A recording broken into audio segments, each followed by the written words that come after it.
لایەنەکانی هەرێم چۆن لیستی کاندیدەکانیان دیاری دەکەن و چێ کاندید دەکەن.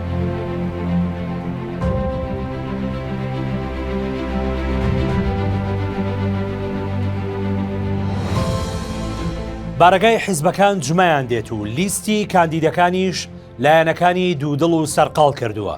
لەگەڵ دیاریکردنی ڕۆژی 10 حوزەیران بۆ هەڵبژاردنی پەرلەمانی کوردستان لەلایەن سەرۆکی هەرێمەوە، لایەنەکان بە پەلەپڕوزێ کەوتونەتە خۆیان بۆ دیاریکردنی کاندیدەکانیان و دەبێت لەم مانگەدا ڕادستی کۆمسیۆنی بکەن. کەمی کات و چێبڕکێی توندی چاوەڕوانکراوی هەڵبژاردنەکە لایەنە سیاسیەکانی هەم سەرقاڵ و هەم دوودڵ کردووە. سەرقاڵن بە دیاریکردنی کاندیدەکانیان بە کاتێکی کەم و چێبڕچێ توندە چاوەڕوانکراوەکەش هەمویانی دوودڵ کردووە کە چێ کاندید دەبێت و چێش کاندید نابێت. پارتی دیموکراتی کوردستان کە هێزی یەکەمی هەرێمە و دەیەوێت پارێزگاری لە پێگەکەی بکات، هێشتا لیستی کاندیدەکانی ئامادە نەکردووە. بەپێی زانیاریەکانی تیوار کە لە سەرچاوەیەکی ناو مەکتەبی هەڵبژاردنی پارتیەوە دەستی کەوتووە، ئەو حیزبە بەنیازە بۆ ئەم هەڵبژاردنە نزیکەی 70 کەس کاندید بکات، بە جۆرێک لە هەولێر 35 کەس و لە دووهۆک 24 و هاوکات لە سلێمانی و هەڵەبجەش نزیکەی 10 کەس کاندید بکات.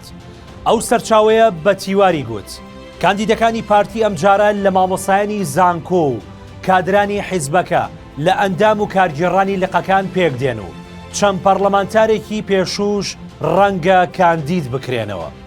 هەرچی یەکێتیشە بەپێی زانیاریەکانی تیوار بەنیازە 100 کاندید دیاری بکات و هاوشێوەی هەڵبژاردنی کەرکووک پشت بە زۆری کاندید ببەستێت و هێشتا وردەکاریەکەی دیار نییە. سەبارەت بنەوەی نوێش وەک لایەنەکانی تر سەرقاڵی دیاریکردنی کاندیدەکانیەتی، بەڵام هێشتا ڕوون نییە لیستی کاندیدەکانی چێن. تیوار ئەوەی زانیوە نەوەی نوێ بەنیازە 51 کاندیدی هەبێت وەک ئاماژەیەک بۆ هەوڵی ئەو حیزبە بۆ بەدەستێنانی نیوە زایدیەشی پەرلەمان. هەرچی یەکگرتووی ئیسلامیشە کاندیدەکانی تا ڕادەیەکی زۆر یەکلایی بوونەتەوە و بەپێی زانیاریەکانی تیوار 30 کاندیدی دەبێت و قورسایی خۆی دەخاتە پارێزگای دووهۆک. کۆمەڵی دادگەریش بەنیازە 25 کەس کاندید بکات و لیستی کاندیدەکانیش ئامادەیە کە بەشێکی لە ڕاگەیاندکارەکانی حیزبەکە پێکدێن. سەبارەت بە بزوتنەوەی گۆڕانیش هێشتا یەکلایی نەبووتەوە شێوازی بەشداریکردنیان لە هەڵبژاردندا چۆن دەبێت. سەرچاوەیەک لە گۆڕان بە تیواری وت داوای هاوپەیمانەتیان لێکراوە، بەڵام لەم دوو هەفتەیەدا بڕیار لەسەر شێوازی بەشداری هەڵبژاردن و دیاریکردنی کاندیدەکانیان دەدەن. وتیشی لە هەموو حاڵەتەکاندا گۆڕان بەشداری هەڵبژاردن دەکات و کاندیدی دەبێت. هاوکات لاهور شێخ جەنگی کە سەرقاڵی خۆ ئامادەکردنە بۆ بەشداری هەڵبژاردن، هێشتا کاندیدەکانی ئامادە نییە و ئەو بابەتەی خستۆتە کاتژمێرەکانی کۆتایی، ئەوەش بۆی دەستی بۆ لایەنەکانی دیکە و بە تایبەت یەکێتی کەشف نەبێت.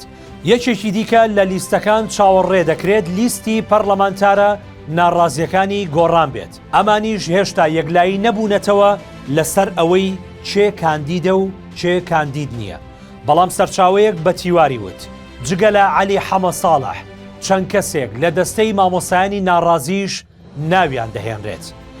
هەرچی حیزبە بچووکەکانی تریشە لە هەوڵی پێگەێنانی هاوپەیمانەتیەکدان، هەر یەکە لە سۆسیالیست و زەحمەتکێشان و شیوعی و پارتی ڕزگاری و پارتی ڕەنجدەران و چەند لایەنێکی تر بەنیازن بە هاوپەیمانەتیەک بەشداری بکەن.